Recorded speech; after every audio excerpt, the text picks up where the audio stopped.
Today's Top 5 Wednesday is Top 5 Anti-Heroes, so let's do this.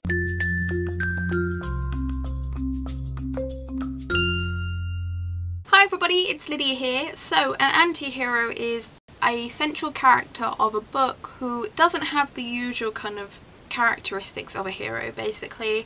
I've picked 5, which I'm really torn whether I'd actually count some of them as anti-heroes, but there we go. At number 5 is Bryony Tallis from Atonement by Ian McEwan.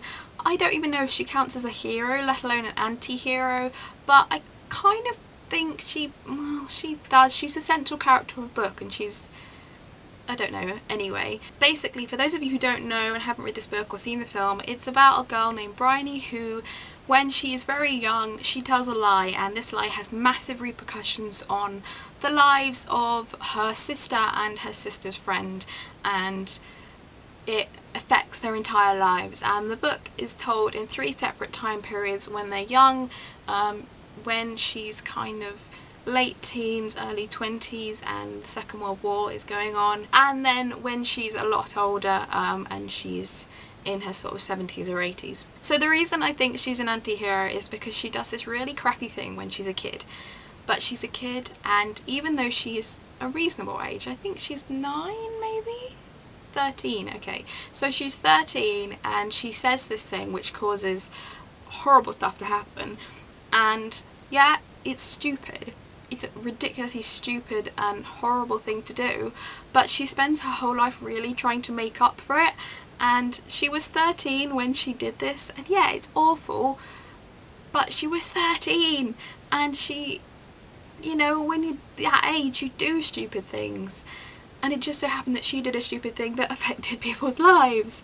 Yeah, it was awful, but she tries to make up for it for the rest of her life, and that is why I've kind of classed her as an anti-hero. At number 4 is probably one of the most famous anti-heroes of kind of current literature in a way, and that is Snape, Severus Snape from the Harry Potter series. A lot of people love Snape and a lot of people hate Snape, and there doesn't really seem to be an in-between. He's a bit of a Marmite character. I think he is a really well written character.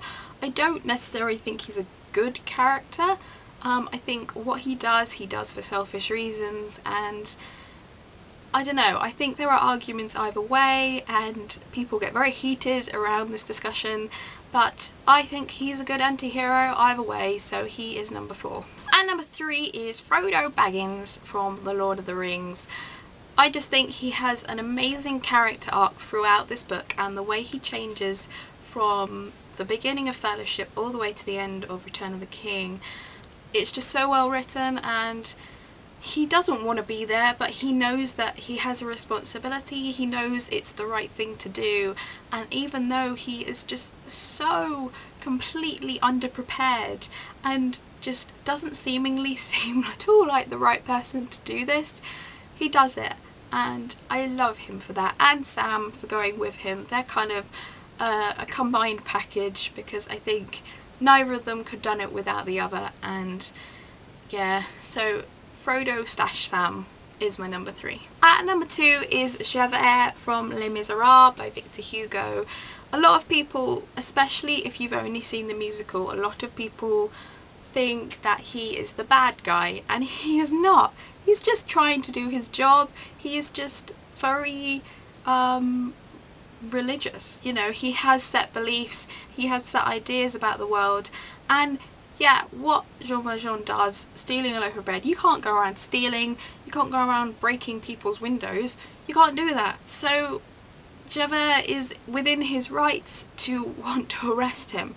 That said, he does kind of go a bit overboard at some points, but I just think he is a really interesting character, and the conclusion to his story, which I'm not going to talk about because I don't want to spoil it, is so fascinating.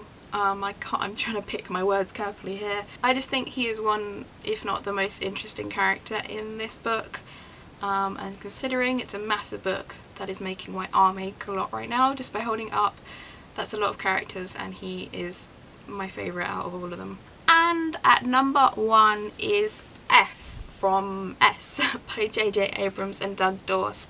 I picked this character because when we first kind of meet him and throughout this entire book, he doesn't know who he is. He doesn't have any memories of where he came from, and you know, there are hints throughout that he could have been a really awful guy.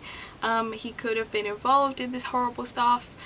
We don't really know, and yet he is just a really fascinating character, and in general he seems to kind of have good morals about him, and it's just really interesting.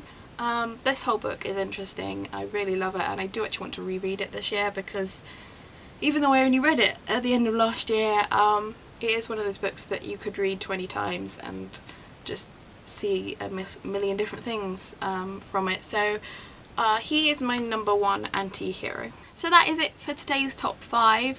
This was actually quite a difficult one to do, because I think anti-hero is one of those things that we all kind of have an idea about what one is, what classes one as an anti-hero, but it's kind of where do you draw the line sort of thing, like, because it's meant to be about a central character, but then Snape is considered anti-hero and he's not like the main character in the series, so I don't know, it's a real toss-up, but it's really interesting, and I really enjoyed thinking about it and talking about it, so I really liked this week's topic.